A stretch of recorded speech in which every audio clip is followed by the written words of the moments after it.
நடிகை இந்திரஜா சங்கர் அவர்கள் மறைந்த நடிகர் ரோபோ சங்கரோடைய மகள். ஸோ இவங்களுக்கான ஃபேன் பேஸும் இருக்குது. இவங்க சோஷியல் மீடியா பக்கத்தில் ரொம்பவே ஆக்டிவாக தான் இருப்பாங்க. இப்போ ரீசெண்டாக அவங்களுடைய அம்மா மற்றும் அப்பா கூட எடுத்துக்கிட்ட ஒரு புகைப்படத்தை வந்து அவங்க ஷேர் பண்ணியிருக்காங்க.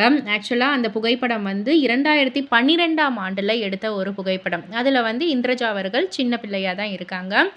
ஸோ இந்த ஒரு புகைப்படத்துக்கு ஒரு பாடலும் வந்து போட்டிருக்காங்க. அதில் ஒரு சில வரிகளை வந்து கேப்ஷனாகவும் போட்டிருக்காங்க. "உன்னுடைய மூச்சில் நான் வாழ்ந்தா என்னுடைய முதுமை ஆனந்தம். நீ இன்னொரு பிறவியில என்னை பெற்றால் இன்னமும் ஆனந்தம்." அப்படின்ற மாரி கண் கலங்குற எமோஜி எல்லாம் வந்து போட்டிருக்காங்க. ஸோ இந்த ஃபேமிலி பிக்சரை வந்து நான் ரொம்பவே வந்து மிஸ் பண்றேன். அந்த ரெட்டை குடுமி குட்டி இந்திரஜாவையும் நான் வந்து மிஸ் பண்றேன். எங்க அப்பாவ நான் ரொம்ப ரொம்ப மிஸ் பண்றேன் அப்படின்னு வந்து சொல்லி கொஞ்சம் அழுவுற எமோஜி எல்லாம் வந்து போட்டிருக்காங்க. ஸோ இந்த ஒரு புகைப்படத்த பார்க்கவே வந்து அழகா இருக்கு. அழகான ஒரு குடும்பம். பட் ஆனா திடீர்னு எதிர்பாராத விதமாக ரோபோ சங்கர் அவர்கள் மறைஞ்சிட்டதுக்கு அப்புறமா, இந்த ஒரு குடும்பமே வந்து கொஞ்சம் இன்கம்ப்ளீட்டா இருக்கிற மாரி இருக்கேன்னு சொல்லிட்டு ரொம்பவே வருத்தமா தான் இருக்கு. ரீசென்ட்டா கூட ஒரு ஈவென்ட்க்கு வந்து இவங்க போயிருந்தாங்க.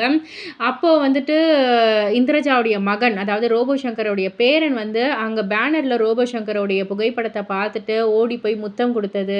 இதெல்லாம் வந்து பார்க்கக்குள்ள இந்த வீடியோஸ்லாம் சோஷியல் மீடியால உலா வர ரொம்பவே மன வருத்தமா இருக்கு அப்டின்னே வந்து சொல்லலாம்.